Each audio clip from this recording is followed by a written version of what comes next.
Hello everyone, welcome back to my channel. Before starting the video, please subscribe and keep watching for more details videos. The champ is here. Coco Gauff makes the Tonight Show debut, gets massive ovation at Liberty Game. Coco Gauff hasn't slowed down since winning her second Grand Slam title with a jam-packed visit in the city that brought her first major trophy. The 21-year-old has been a popular booking for several national network shows in New York after becoming the first American in 10 years to win Roland Garros, with a superb comeback victory over top-ranked Aryna Sabalenka. And Gauff hasn't showed up alone, bringing her mini replica of the Susan Langland Cup along for the appearances. "I didn't know it was going to be as small as it is," she told Today co-hosts Savannah Guthrie and Craig Melvin. "It is adorable. It's mini-size, like the little mini brands, so that's what this is. It looks just like the real one, just smaller." Gauff later flexed the hardware in her late-night television debut by crashing the end of Jimmy Fallon's monologue on The Tonight Show to a standing ovation. Audience members unanimously voted 217-0 in deciding that Coco Gauff is a national treasure and one of the greatest athletes living today. The glittering homecoming didn't stop there. Gauff enjoyed the long-awaited first WNBA game from a courtside view with her youngest brother Cameron. The two sat next to Vanessa Bryant and her family in watching the New York Liberty sink the Chicago Sky. When Gauff was shown on the Jumbotron, the Barclays Center exploded into a frenzy. "That was insane," reacted Gauff with ESPN's Holly Rowe. "I wasn't expecting everyone to stand up. It just feels so cool to come back to such a warm reception." On Good Morning America, with Robin Roberts, the world know, too said of the whirlwind, "I think the main piece of advice everyone's told me is to take it in and soak it in. And then when it's time to get back to work, get back to work. Tennis rarely stops, and so that work will resume soon with a surface switch to grass."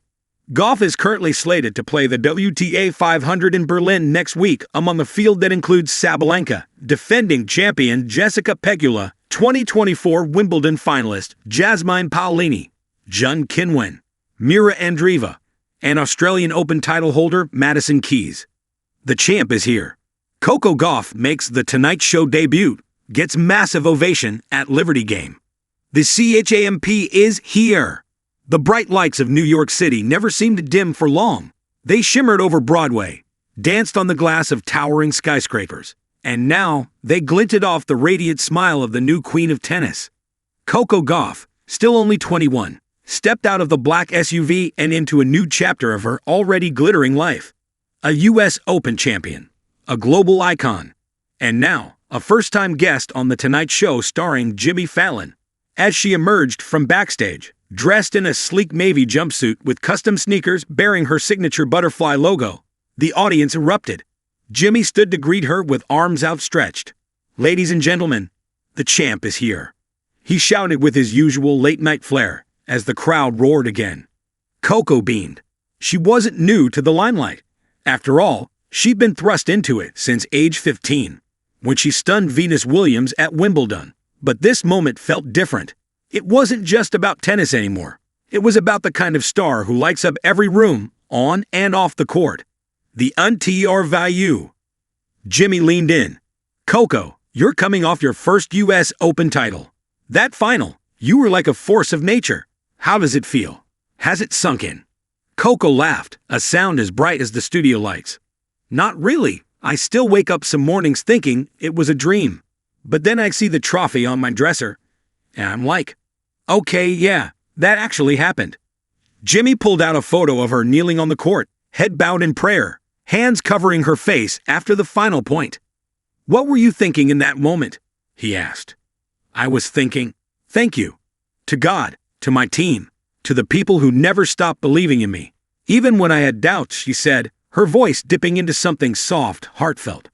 The crowd fell respectfully quiet. Then, a ripple of applause. "Did I cry?" Jimmy joked. "I think we all did," Coco replied, grinning. The game. After the taping, Coco didn't retreat to a fancy hotel or disappear into the night.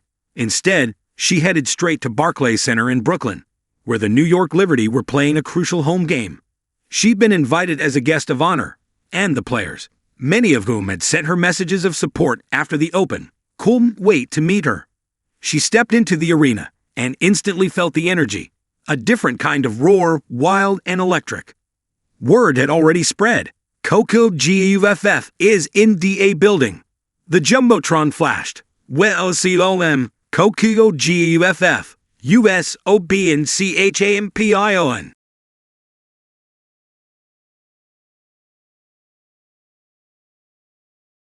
The cameras panned to her.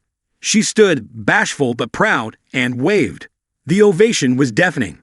Even the Liberty players turned to clap between plays. In that moment, it wasn't about which sport you played. It wasn't about points or games or titles. It was about celebration, black excellence, young excellence, female excellence. A new era of sports, led by women who weren't just champions. They were movements. A conversation, white legends. Backstage after the game, Liberty star Sabrina Ionescu hugged her like they were old friends. "I saw that final," she said. "You didn't just win, you owned the moment." "So did you," Coco replied. "That three-pointer from Maloga last week? Unreal." They laughed, exchanging mutual awe. Two athletes, two warriors, two women who had rewritten the rules. Nearby, an unexpected figure stood waiting. Serena Williams. Not in uniform, not on center court, just Serena, the icon, the blueprint. "I came to see you," Serena said simply. Coco froze for a second. "You came for me?" Serena smiled. "You're not the future anymore, Coco. You are the moment."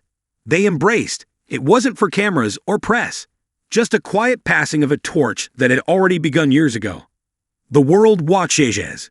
Social media lit up like Times Square.